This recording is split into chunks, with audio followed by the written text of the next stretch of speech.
ડ્રગ્સની જૂઠી વાર્તા ગૂંથનાર આપનું ઘર જ દારૂ કાંડમાં ગરકાવ. ચૈતર વસાવાના આક્ષેપો પાયા વિહોણા પહેલા પોતાનું ઘર સંભાળે આપ. ડ્રગ્સ અને દારૂ મુદ્દે સરકાર અને પોલીસ પર સતત આક્ષેપોની હારમાળા ગૂંથતી આમ આદમી પાર્ટી આજે પોતાના જ આગેવાનોના કાંડોમાં ફસાઈ ગઈ છે. પાનોલીની ઇન્ફિનિટી રિસર્ચ એન્ડ ડેવલપમેન્ટ કંપનીને લઈ ડેડિયાપાડાના ધારાસભ્ય ચૈતર વસાવાએ કરેલા આક્ષેપો કંપનીના નવા ડિરેક્ટરો દ્વારા પાયા વિહોણા ગણવામાં આવ્યા છે. કંપનીના ડિરેક્ટર અવિનાશ પટેલે જણાવ્યું કે આ કંપની બેંક ઓફ કર્ણાટક પાસેથી અમે કાયદેસર હરાજીમાં ખરીદી છે. જૂના ડ્રગ્સ કેસ સાથે અમારો કોઈ સંબંધ નથી.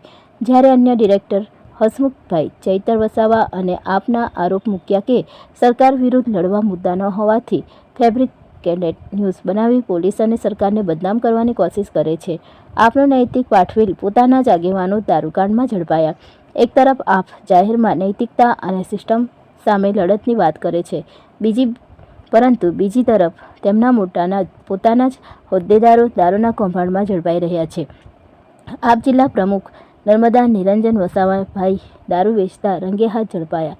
ઝઘડિયા તાલુકામાં આપના એક આગેવાનના ઘરમાંથી 109 દારૂની બોટલ મળી આવી. આપ દ્વારા સરકાર પર કરવામાં આવતા આક્ષેપો વચ્ચે આ ઘટનાઓને પાર્ટીના નૈતિક હકને સવાલોમાં મૂકી દીધું છે. સરકારની ઝીરો ટોલરન્સ નીતિ સામે આપની ખોટી વાર્તાઓ. પોલીસ ઓગસ્ટ 2022માં પાનોલીની ઇન્ફિનિટી કંપનીમાંથી 1383 કરોડનો એમડી ડ્રગ્સ ઝડપી પાડ્યું હતું. મોટા કૌભાંડ પછી કંપની બેંકના કબજામાં ગઈ અને બેંક ઓફ કર્ણાટક દ્વારા 25 એપ્રિલ 2025ના રોજ હરાજી યોજાઈ. અવિનાશ પટેલ, ઉમંગ પટેલ, ભરત મિસ્ત્રી અને પ્રિયંકા ચૌધરી 13.48 કરોડમાં કંપનીની ખરીદી અને હાલ અહીં જેન્ટિકા ફાર્મા નામે નવી કાયદેસર જીવનરક્ષક દવાનું ઉત્પાદન શરૂ કર્યો છે. નવા ડિરેક્ટરોનો આરોપ છે કે ચૈતર વસાવાએ અધૂરી માહિતી આધારે કંપની ફરી ધમધમતી થઈ વાળો ખોટો દાવો કરીને ઉદ્યોગકારોની શાખ અને વ્યવસાય પર પ્રત્યક્ષ અસર પહોંચાડવાનો પ્રયાસ કર્યો છે.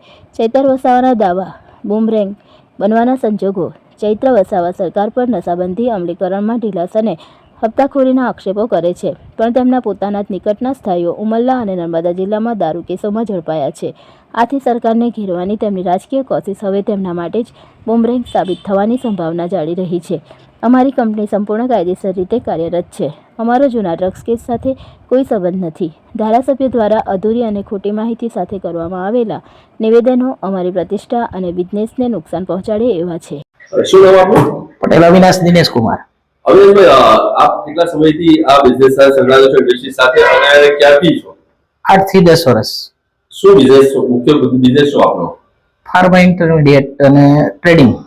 અવિનાશભાઈ, અગાઉ પનોલીની ઇન્ફિનિટી ડ્રગ કંપની જે છે, ઇન્ફિનિટી કંપની ડ્રગ બનાવવાના મામલાઓ પકડાયા હતી અને એના માલિકો બધા અત્યારે જેલમાં છે. તો આમની સાથે કોઈ તમારો સંબંધ કે એ કંપની સાથે કોઈ સંબંધ તમારો? ના, કોઈ નહીં. કોઈને આ કંપની આપણે ક્યારે લીધી અને કોની પાસેથી લીધી? કર્ણાટકા બેંકના ઓક્શનમાંથી આ કંપની લીધી અને 2024. અચ્છા, અવિનાશભાઈ, આ કંપનીમાં મૂળ પ્રોડક્ટ શું બનાવો છો તમે, કે કઈ પ્રોડક્ટનું ઉત્પાદન થશે? Pharma intermediate. Pharma intermediate. Chaitar વસાવાએ એવા આક્ષેપ કરેલા કે આ ડ્રગ બનાવતી કંપની ફરી ચાલુ થઈ ગઈ છે, તો શું કહેશો આપ? સાહેબ, ઓક્શનમાં અમે તો લીધી છે, બાકી ડ્રગ્સ ને આગળ લગતું શું છે શું નહીં એ કંપનીમાં તો, બાકી અમે ઓક્શનમાં આ કંપની લીધી.